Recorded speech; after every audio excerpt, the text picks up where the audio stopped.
It's a winning argument. It's win, win, win, win, win all around. So much so that even someone like myself, who is heavily critical of the Democratic Party all the time, shut up and said, Hakeem Jeffries is my GOAT. Chuck Schumer is my GOAT. They're doing the right thing. Remember. But yeah, in any case, Ro Khanna has come out and has talked about how Schumer must resign. And obviously, we're going to cover that. What is happening here? Sonic Fox, thank you for the retweet yesterday, Hassan. Hey, my GOAT. Those weirdos. I can't believe Sonic Fox made it to Libs of TikTok, Twitter. Anyway, let's get it going. Of California. Great to see you, sir. Good to see you, sir. Good morning.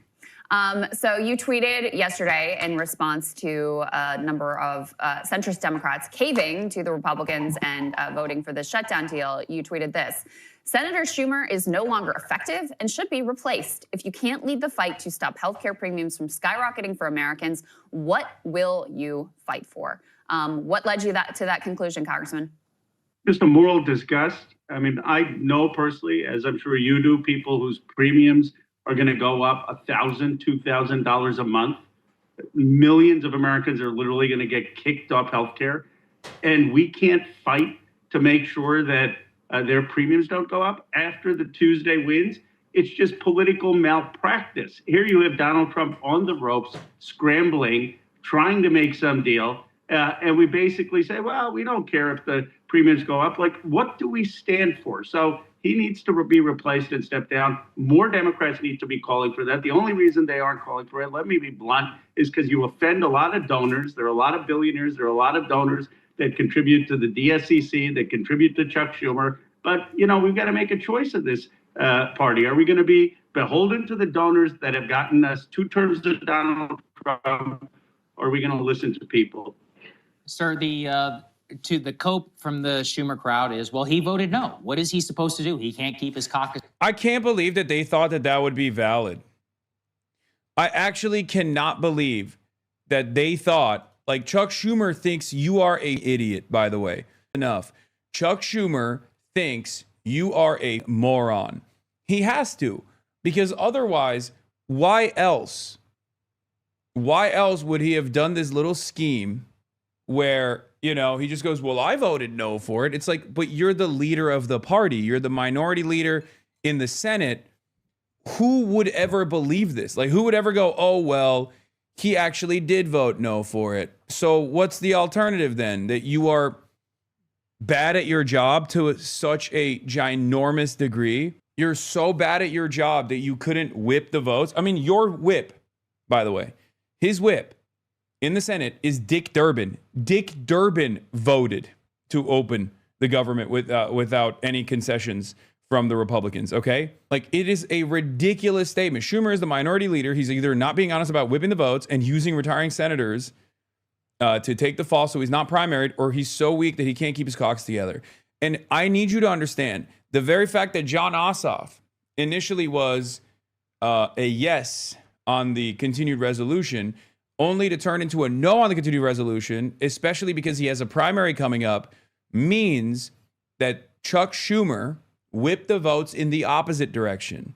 Okay? The very fact that the gang of 8 are either John Fetterman, who is, you know, John Fetterman anyway, or don't have any, or either retiring like Dick Durbin, or don't have any primaries coming up until 2028 or 2030, implies that the Democratic Party knew exactly how unpopular this would look like if they were to concede in the aftermath of an incredible blue wave election that took place, especially at a time when the Trump administration is experiencing unprecedented unpopularity, that the Democratic Party's base of support would punish them. And that's the reason why they went after and got the regular rotating villain structure in the party that exists to do this thing that understandably has been met with a lot of response. When we say it's controlled opposition, this is what we mean. Fine. What's your response to that? Come on, Schumer's been in politics for 50 years. I mean, even he couldn't say that with a straight face. He controls the caucus. He determines when a deal can be cut. He obviously gave them the green light. I don't think he would even deny that. He didn't call up Dick Durbin, his number 2, and say, hey, Dick, maybe you shouldn't be voting this way. So this is the typical game. It actually adds to the cynicism. I mean, if he had just voted for it, at least he could have maybe has a principled argument. But this is the worst of both worlds. It's like, look, I'm going to try to play a political game, but at the end of the day, the premiums are still going to go up. So, Congressman, let me play devil's advocate here. So what the centrists say is basically like, look, the Republicans drew a hard line. They were not bending. Trump isn't even negotiating with us. They say they will not give us anything other than this. And meanwhile, you've got 40+ million people who are going hungry without food stamps. You've got all these federal government workers who are out of work, not getting paychecks. You've got increasing chaos at the airlines. I know you yourself have suffered from some of the air travel nightmares. We're heading into Thanksgiving here. Like, we're trying to be the adults in the room. What do you say to that? Well, look, obviously people are suffering. In my district, they're suffering in terms of the SNAP benefits being cut. There's no doubt that on the airlines, I mean, I was just talking yesterday, I was in the airport 6 hours. There are a lot of lines, cuts, air traffic controllers aren't being paid, congressional staff aren't being paid, federal workers aren't being paid. I get all of that. And what we should be talking about is reopening the House of Representatives so we can vote to extend SNAP benefits, pay troops. I think we had a lot of leverage to continue to put the pressure on to do that. But you had Donald Trump literally saying we lost the election because of this. We need to get some. I cannot believe it. I genuinely, look, I know the Democrats are bad. I talk about that every day, right? And even then, even when I heard whispers of this happening, and I told you guys about it when I was in DC, I was like, I am hearing some stuff. I'm hearing some stuff that there is a caving that is going to take place, and you guys couldn't believe it, and I couldn't believe it either. I was like, because it made no sense, right? When I was talking about this, I was like, it just makes no sense that they would do this, right? It literally didn't make any sense. And I think partially it was because they wanted to preserve the filibuster. I swear to God, I think it was literally because they were scared that they would take the filibuster away. And honestly, it's either that, because like nothing makes logical sense. What they are doing here does not make logical sense. Do you understand? It doesn't make any logical sense. It defies logic. It defies all logic from like gamesmanship. It defies all logic for why a party would operate this way. It like, it's unbelievable. It is even than the expectations that I have of the Democrats, which is lower than dirt, okay? I assume it was the airliners, potentially, but like, once again, why didn't they go to Trump? I still think it must be the filibuster, at least like the only logical sense here, the only logical movement here is that they did not want the filibuster to get they did not want the filibuster to get and they were just like, oh, if Trump is serious, like he has the capacity to whip the votes in his party to the filibuster and go with the nuclear option, and then we can't, and then we actually have to do legislation which will harm our, I don't know, which will harm our corporate donors' interests. Because like, remember, no filibuster in the Senate means much easier passage of bills. A Democrat president and a majority Senate and a majority Democrat Senate and a majority Democrat House of Representatives could quite literally get together a comprehensive healthcare bill like Medicare for All and pass it, okay? It's a major hurdle. The filibuster is a major hurdle.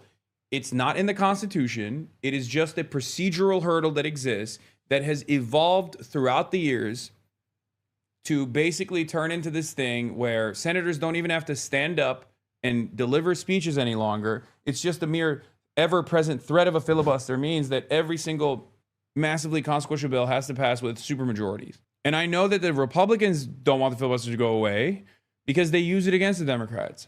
Democrats don't want the filibuster to go away because they don't want to legislate. Do you understand? Here's the Fox News host also echoing this statement, which, you know, take it with a grain of salt, obviously. But there was a very, very, very scary lesson that the Democrats basically reinforced here. And that lesson is Republicans can literally get away with because the Republicans said, we are not funding ACA extended credits. Okay? We're not doing it. The insurance companies said, bet, if you don't do it, we're going to triple the premiums. Okay? We're going to triple the premiums. And the Democrats were like, that's insane. 24 million Americans are going to lose access to healthcare because they can't pay the triple the amount in their premiums. We have to continue the ACA subsidies.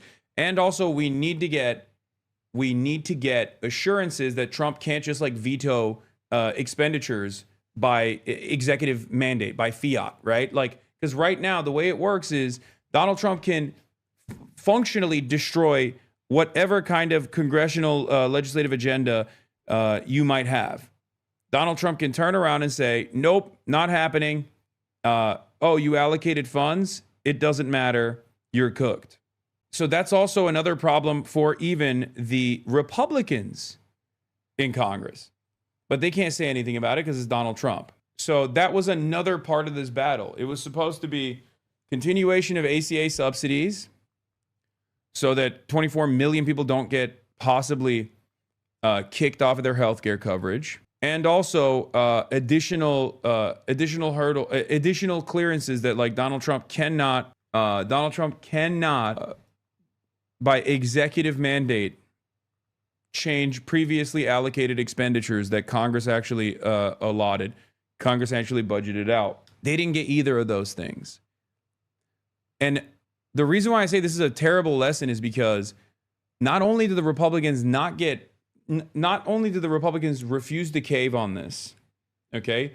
They also fucking turned around and throughout this entire shutdown process for 40 days, didn't even try to message. At first they said, oh, they're going to give $1 trillion to Guatemalans. They're going to give $1 trillion to undocumented migrants. That was bullshit, right? It didn't even stick. And then what did they do? They turned around and said, okay, we'll actually lean into the shutdown and we'll actually increase the pain. And because they were doing that so openly, so flagrantly, that they started actually suffering consequences from it. One of the greatest examples is the blue wave that you saw, right? Every single district flipped back to Democrats in Virginia and even in places like Georgia.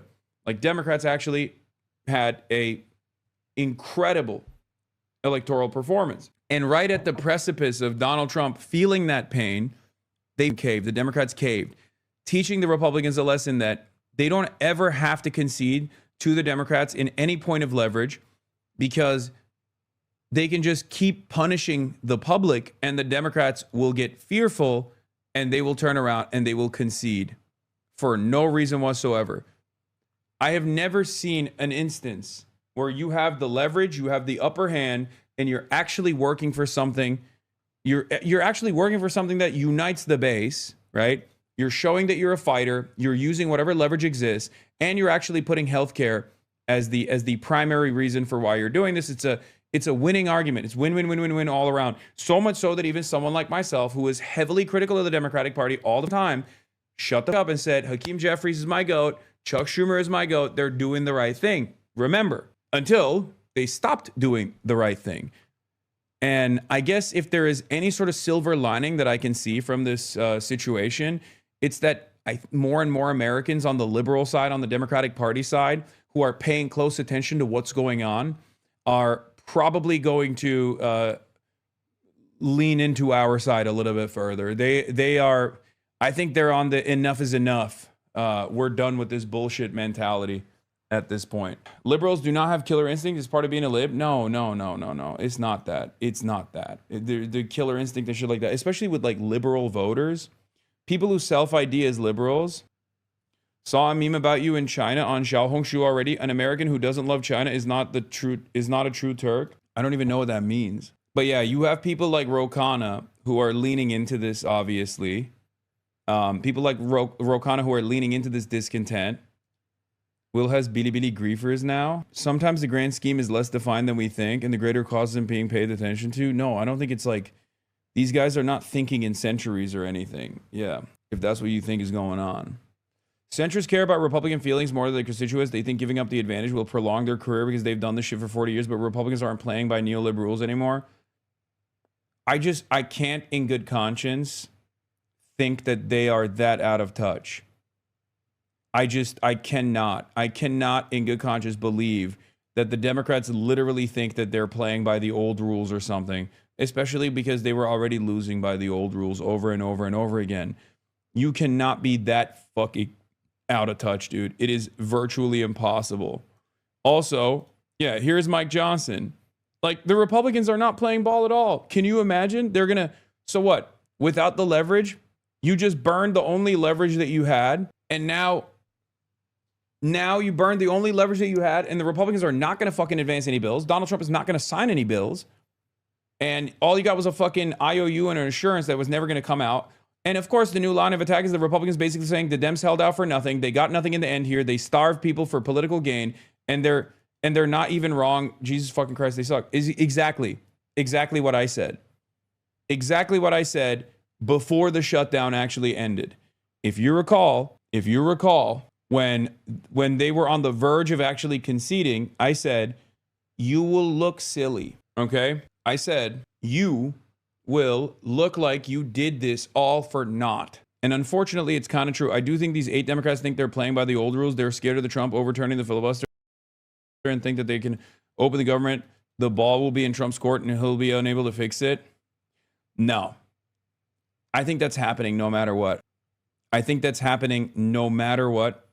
cannot believe that these motherfuckers could actually be that out of touch and that fucking stupid. That is, I mean, you shouldn't be able to hold office, let alone ever be hired for the rest of your life if you are that fucking stupid. Okay? Yeah, assholes like Scott Jennings are doing I told you so's. Yeah.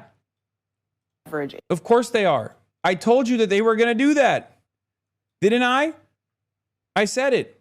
If the Republicans are willing to nuke the filibuster in order to pass their priorities, then it only exists in order to block Democrat priorities. In other words, these centrist Democrats voted to overturn this filibuster to give Republicans more power if Democrats ever win. And Karen Tumulty, Washington Post chief political correspondent, also has the same assessment, says this was all about the filibuster. A lot of people, I think, are seeing it. A lot of people are seeing the same shit that we're seeing. This is what Premier Spike, for a man with cancer who's a taxi driver in Arizona, met his son. This is Ambetter, operated by private health insurer Centene. This is why we need to extend to ACA credits and fight for Medicare for all. I don't understand how fucking incompetent these guys can get. It is mind-boggling to me. I've long opposed the filibuster, and lots of people would say, well, how would you feel if the R's had united government and no filibuster? And my answer is, fine. It would be better to have Congress doing stuff and actually passing laws than a wannabe dictator issuing decrees. This is my assessment as well. This is also my assessment.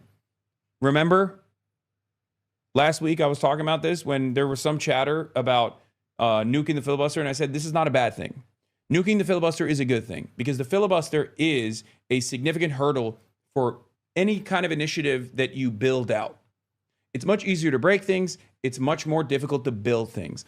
And if you are the left party in this country, if you are the Democratic Party in this country, you are constantly trying to expand the pre-existing social safety nets, right? At least in theory. The Democrats don't do that, but in theory, that is what the left party is supposed to do. And therefore, you need 60 fucking votes. You need you can't do it by simple majority. To break things is much simpler. And not only is it much simpler to break things, and they can already do the simple majority tax cuts, just like Trump did and Trump won, and just like Trump did and Trump too, right?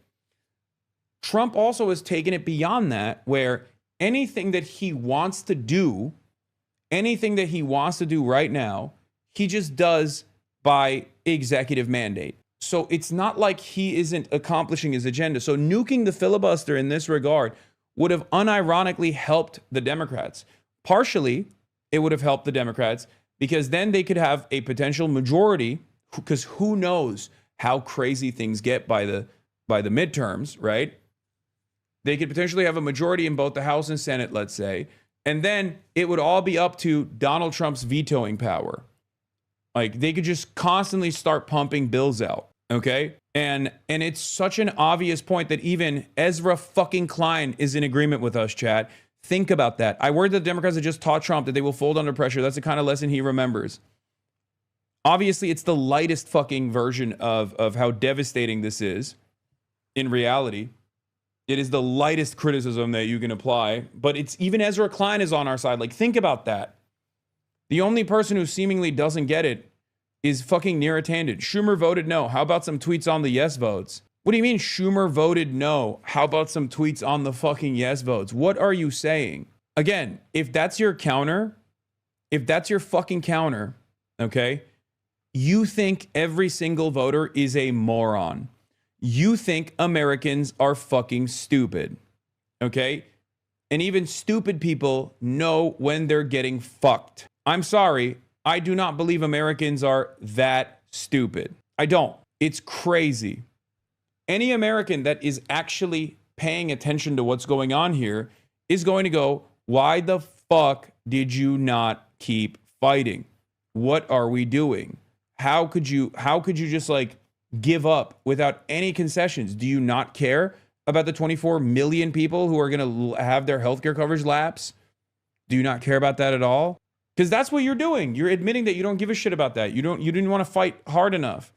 And also you're doing it in the worst way possible. In the worst fucking way possible, where you're basically showing everybody that you're always going to concede. You're always going to concede. Anyway, even MSNBC is shitting on the Democrats. Let's take a look. If left or right or more progressive on ACA subsidies, almost 80% of Americans want the subsidies to continue. That's not left or right. That's right and wrong. So almost 60% of Republicans want the ACA subsidies to continue. Chuck Schumer should have negotiated a better deal. He should have been in the public more. He's not a bad guy, any stretch. He's just not the right person at the right time. We're going through a different time. You're dealing with a GOP that's an anti-democratic movement. They don't care what the American people think on an issue like this. So CNN right now doing a hit piece on Abdul, thrashing him for tweeting defund the police. This shit is so tiring. It doesn't matter. That stuff doesn't matter at all. I don't think that matters. Guys, think about it. Donald Trump and the Republican Party wanted to rob 24 million Americans of their healthcare coverage by refusing to fund the additional subsidies for ACA. And in an effort to get away with it, they shut the government down, and then they threatened by force to starve 42 million Americans.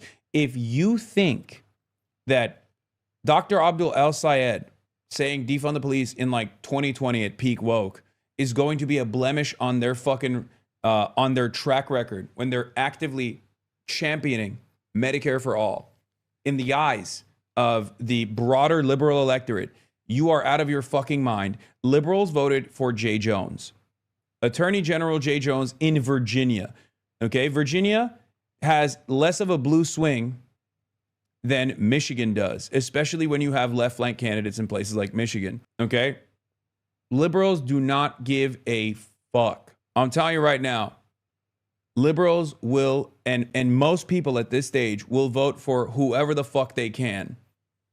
And I think in primary situations, I suspect the more stuff like this happens, the more they will go, I will primary anybody and I will put anyone on the fucking board. I will literally do everything in my power to vote for the most radical candidate at this point.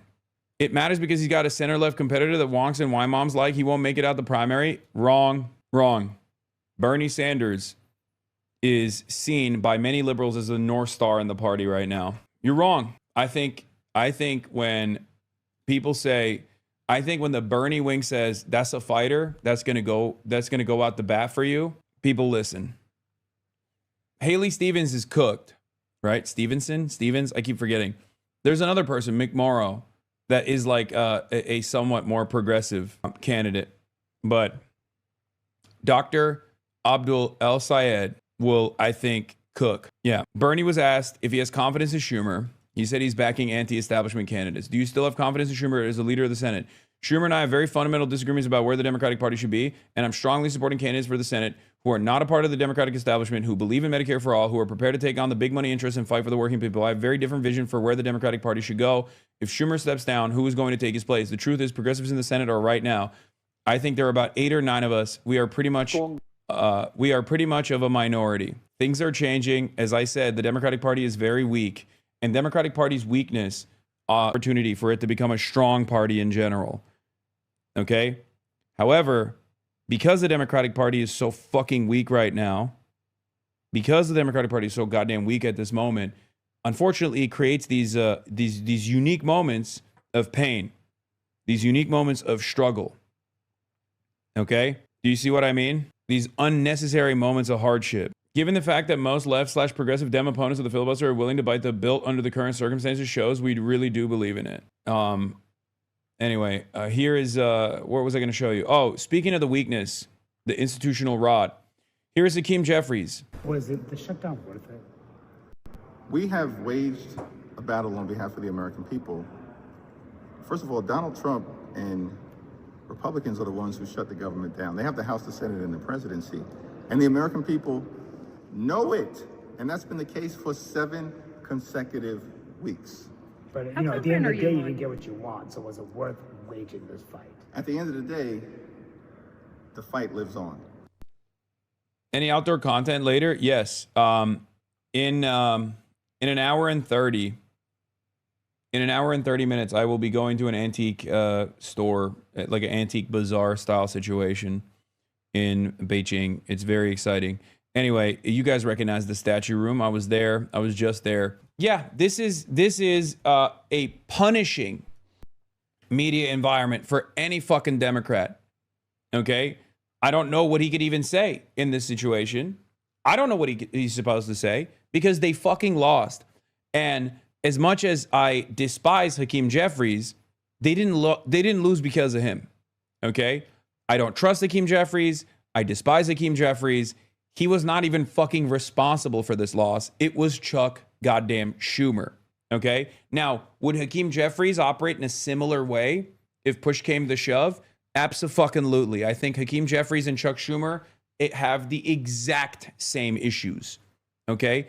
They are the old guard. Hakeem Jeffries is a younger face, but still the fucking old guard of the party. They represent the old guard's interests. They represent establishment Democrat policies. And establishment Democrat parties policies are that they are going to always concede to the Republicans. They're not going to fight. They're not going to fight hard. Hakeem Jeffries personally also doesn't have the prowess or the persuasive capabilities, right? Not a bad guy. No, I'm not saying Hakeem Jeffries is not a... I think Hakeem Jeffries sucks. I hate Hakeem Jeffries. I think Hakeem Jeffries is exactly the same kind of loser that Chuck Schumer is. Okay? I'm simply stating that fair is fair. In this circumstance, this is virtually entirely in the hands of Chuck Schumer. And I also don't think that Hakeem Jeffries even has the capacity to defend, the capacity to uphold a fighting spirit. Yeah, he also is defending Chuck Schumer. Here it is.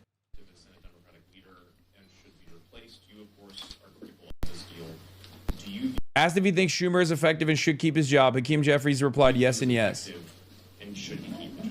Yes and yes. I'm so tired of this, man. I just fucking hate it. And in the absence of no alternatives, it's like, what are you supposed to do, man? What are you supposed to fucking do? Like, what can we do? We have nothing.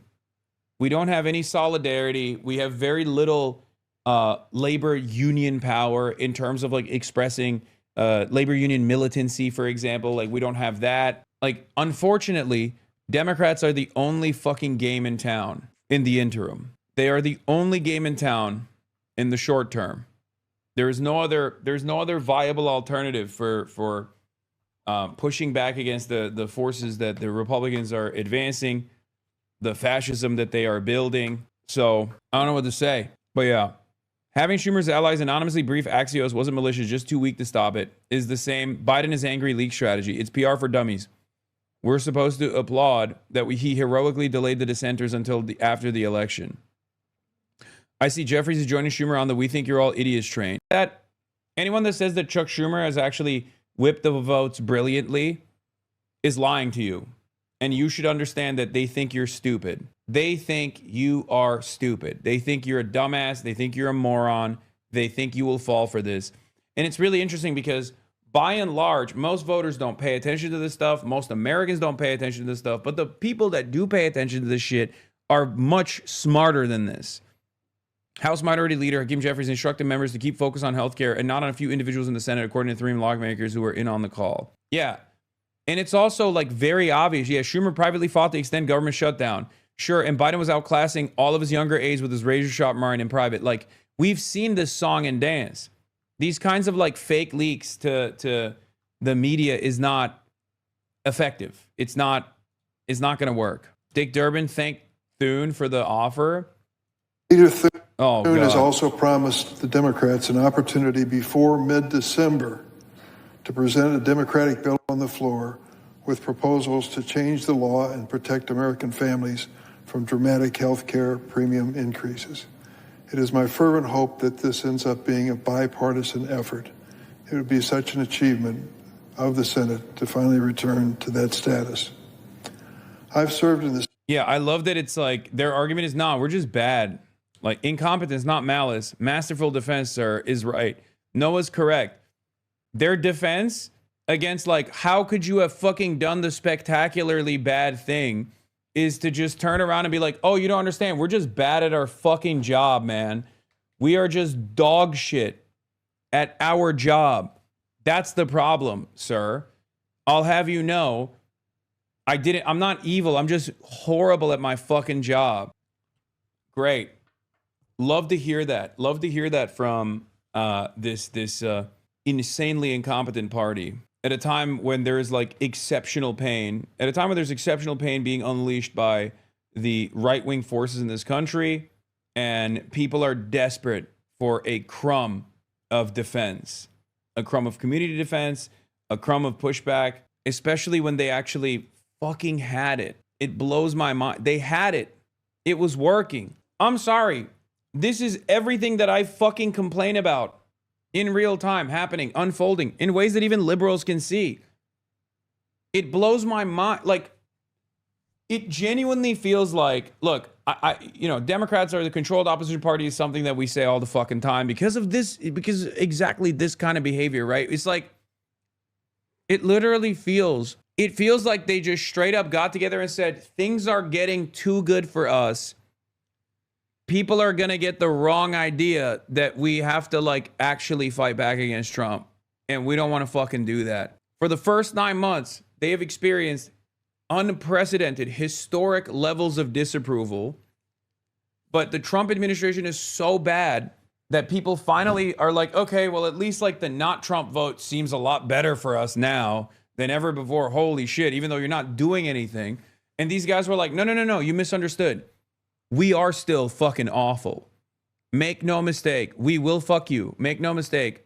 We want to make sure that you understand Republicans are actually the only game in town, I promise. Said for 29 years, and I've never seen that kind of offer from a Senate majority. Do you think this will ultimately hurt the Republican Party worse down the line for refusing to negotiate? Everything that the Republican Party does hurts the Republicans because the Republican agenda hurts the voters on both sides. Okay? The point here is not just to make the Republicans erode American democracy, with Gestapo operations happening in blue cities and refusing to fund SNAP, things of that nature. The point is to actually put up a strong response against that so your voters have confidence that you actually have their fucking back. And they did that. They did that to a certain degree. They did that in the shutdown operation. They pushed back and the voters rewarded them. And then they turned around and were like, whoa. I don't want you to get too confident here, okay? We're still fucking up the bag. We will let Trump molest the money. We will let Trump molest you in general. We don't care. During the historic roll call last night, I walked across the aisle and met with Senator John Thune, the Republican leader. I told him that I was counting on him to keep his word on this agreement. He assured me he would. Oh, hell yeah. The fate of this effort depends on both the Senate and the House of Representatives. After a 7-week absence, the Speaker Johnson needs to join us in the hard work that lies ahead. Many of my friends are unhappy. They think we should have kept our government closed indefinitely to protest the policies of the Trump administration.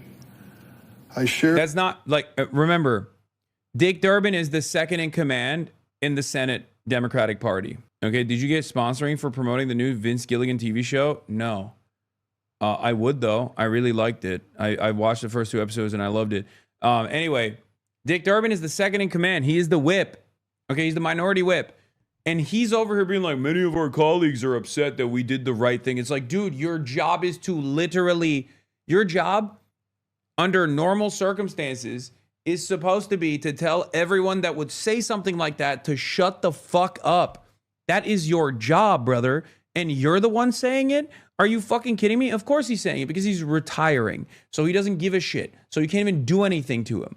He's retiring, and his children and his grandchildren are always going to get cushy fucking jobs because of all the corporate interests that he actually advanced while he was in this key position of power, including but not limited to this last moment. Okay? The opinions of this administration, but cannot accept a strategy which wages political battle at the expense of my neighbor's paycheck or the food for his children. Mr. President. Yeah, Republicans also predicted that they would fucking cave. They were relying on it. Yeah. A group of Senate Democrats give in and agree to deal with the Republicans that would reopen the government without a guarantee that ACA subsidies would be extended. Republicans had predicted that Democrats would cave on the government shutdown as soon as the election was over because they were only keeping the standoff going to motivate their base. Republicans know.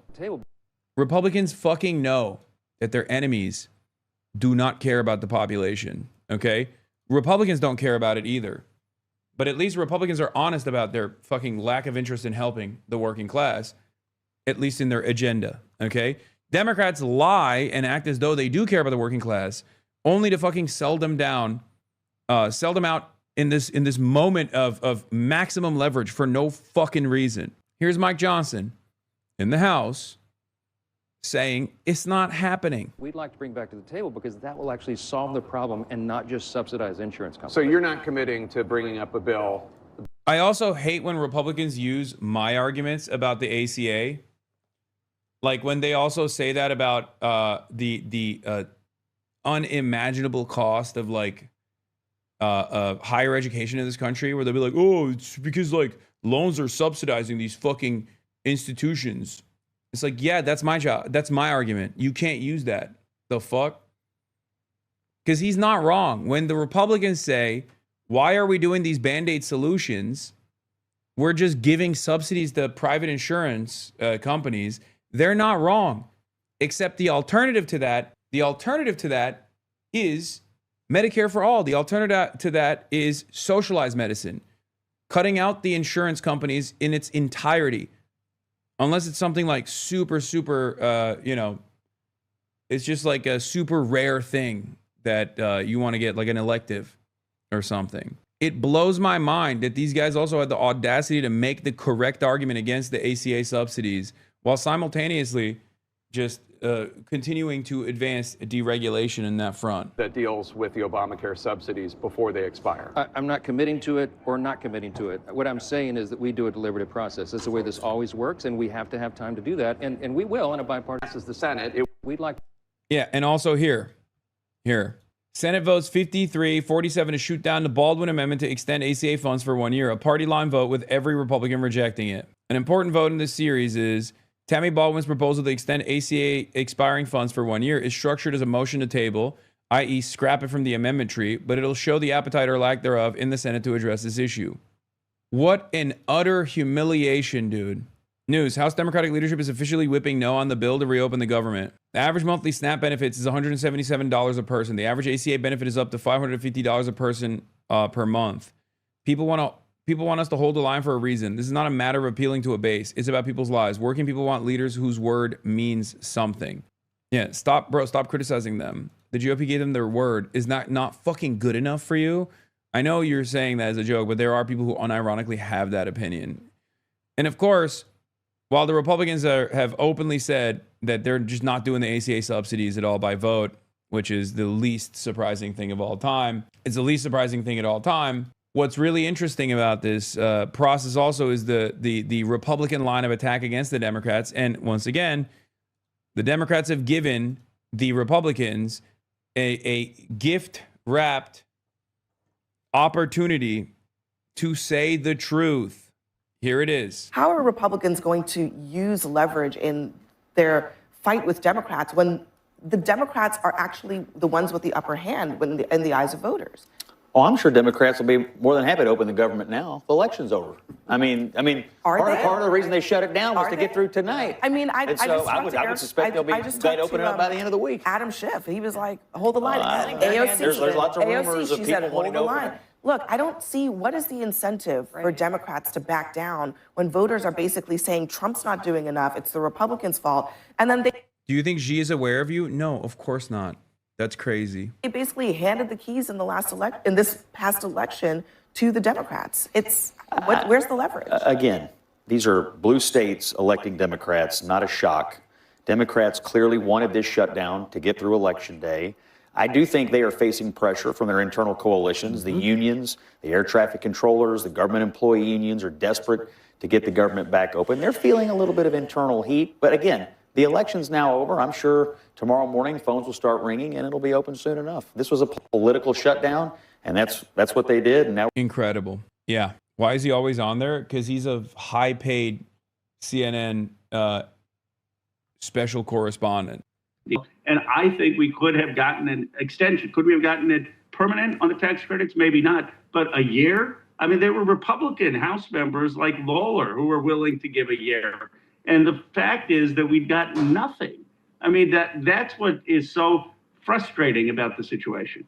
And then, I mean, how do you think Leader Jeffries is going to handle this in the House of Representatives, Congressman? So far, he is saying that we're going to fight it with any procedural vote we can. I mean, we need a few Republicans to break. They may break, depending on what the bill is. So the Democrats in the House are going to stay united and fight for the stopping the premium increases. You know, back to on the point with Schumer, one of your colleagues, Mark Pocan, also tweeted this out. He said, "Don't endorse or say who you voted for in NYC, despite there being a Dem candidate. Get Dem senators to negotiate a terrible deal that does nothing real about healthcare. Screw over a national political party. Profile of courage of." Profile, I think he meant to say profile of courage, question mark, next. So clearly your sentiment is shared by at least some of your colleagues. You know, and I think the point he makes there too about Chuck Schumer refusing to even say who he voted for in New York City, I think it's an important one as well. Because if you're gonna be a leader of the Democratic Party, and the Democratic base is saying, hey, this is Zohran Mamdani, this is our guy. Like, we like this guy. We like the direction he's going for. We're gonna vote for him in the primary. We're gonna show up in record-breaking numbers to vote for him in the general election, make sure that he wins. And you can't even say that you voted for the Democratic candidate? I mean, how out of step are you with your own voters in the party, let alone, you know, your own caucus, let alone, you know, colleagues such as you? But he's also, and most importantly, wildly out of step with where his own voters are within the Democratic. You're absolutely right. I mean, look, this was the straw that broke the camel's back. You had Chuck Schumer cheerleading into the war in Iraq. You've had Chuck Schumer cheerleading for a blank check to Netanyahu. You've had Chuck Schumer betraying us on the first shutdown. You then had Chuck Schumer given multiple opportunities after Zohran won the primary to at least endorse him, even if it was a pro forma endorsement. He doesn't do that. And now he's not even willing to fight to make sure that the ACA subsidies don't increase. So to your earlier question about, are there difficult questions on SNAP benefits and troop pay? Of course there are. And maybe if this was the only context, Chuck Schumer would have some grace and goodwill and say, okay, we disagree with this deal, but it's not enough to call for you to step down. But this is the culmination of someone who just doesn't get it, who doesn't get how much people are hurting, who doesn't get where the base of this party is, who doesn't get how upset this party has been that we're giving all this money to overseas wars and not doing health care here, who certainly is never going to support Medicare for all. He's just out of touch. He's not the future of the party. Yeah. Thank you so much for joining us, Congressman. We appreciate it. Thank you. Appreciate it. Hey, if you like that video, hit the like button or leave a comment below. It really helps get the show to more people. So knives are out, it looks like, for Chuck Schumer. Ro Khanna is already calling for him to be replaced. What message do you have for Schumer tonight? Well, I think he made a mistake in going too far. Going too far, how? Well, he just went too far. He thought he could break the Republicans, and the Republicans broke him. But he did think that we have good policy, they have bad policy, And there's something, I don't know if it's Trump derangement or are they just crazed. They're like crazed lunatics. But, you know, we have just great policy. We have... It's literally not. I mean, it's just... they aren't even in opposition, bro. I know. I already covered this. Republicans have predicted that Democrats would cave on the government shutdown. They're not. They're not an opposition party. They do not behave like an opposition party. Okay? They do not. It's fucking nutty. There's a bunch of crazy Trump votes in there as well. Yeah, Energy Momentum says, so he just sucks on the Axios report that is trying to defend Chuck Schumer for some fucking weird reason by being like, oh, you don't understand. We just like, you don't get it. We just like suck. We're not evil. We're just incompetent. Adam Johnson, the we are not evil, just weak is the prevailing self-narration of dem elites. It's the go-to. And while it's tempting for a jaded whisper leftist to indulge this narrative, is usually not true. They usually knowingly do the bad thing and just leak stories of being bumbling. Yeah, exactly. I agree with that. Hello? Hello? Good people. Hey, Sean Hannity here. Hey, click here to subscribe to Fox News.